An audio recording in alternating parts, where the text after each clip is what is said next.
La rumeur voulait que l'ancien président de la République, Jacques Chirac, décédé le 26 septembre 2019, soit connu comme un bon vivant, mais est-elle vraie?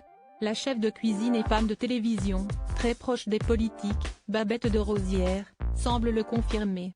À l'occasion de la sortie de son dernier livre, paru le 27 avril dernier aux éditions Orphy et intitulé La face cachée de la politique en Île-de-France, l'ex-chroniqueuse culinaire du talk-show C'est à vous s'est exprimée ce mardi 27 juin auprès de nos journalistes et a partagé ses souvenirs avec certains hommes politiques, dont l'ancien chef d'État et membre des fondateurs de l'Imp. Au cours de cette interview, Babette de Rosières a raconté que le président adorait venir dans son restaurant à Paris, du temps où il était maire de la capitale, entre 1977 et 1995. La chef et l'homme politique avaient même un code bien à eux pour se comprendre en toute discrétion. Quand Chichi venait avec des journalistes, il me faisait un signe en me montrant ses 3 doigts. C'était un code entre nous. Cela voulait dire, un punch, un planteur et une bière. De grands moments, a-t-elle révélé. Une anecdote qui révèle bien la complicité que la virtuose des fourneaux partageait avec le chef d'État.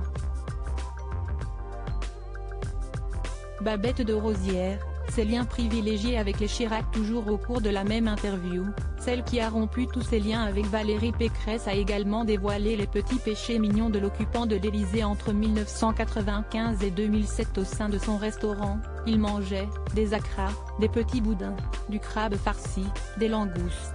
Il adorait les plats créoles et les Antilles. Je l'ai connu jeune, lorsqu'il venait en vacances en Guadeloupe, a-t-elle raconté, se souvenant aussi d'une de ses tirades très avant-gardistes. Notre maison brûle et nous regardons ailleurs, elle prend tout son sens aujourd'hui et dans tous les domaines, a-t-elle déclaré. Si Babette de Rosières garde un aussi bon souvenir du président, si est également le cas pour son épouse Bernadette Chirac, je l'adore. On a eu des vrais fous rires. Elle a un humour fou, contrairement à ce que l'on dit. C'est une femme merveilleuse et sa fille Claude aussi, a confié la chef.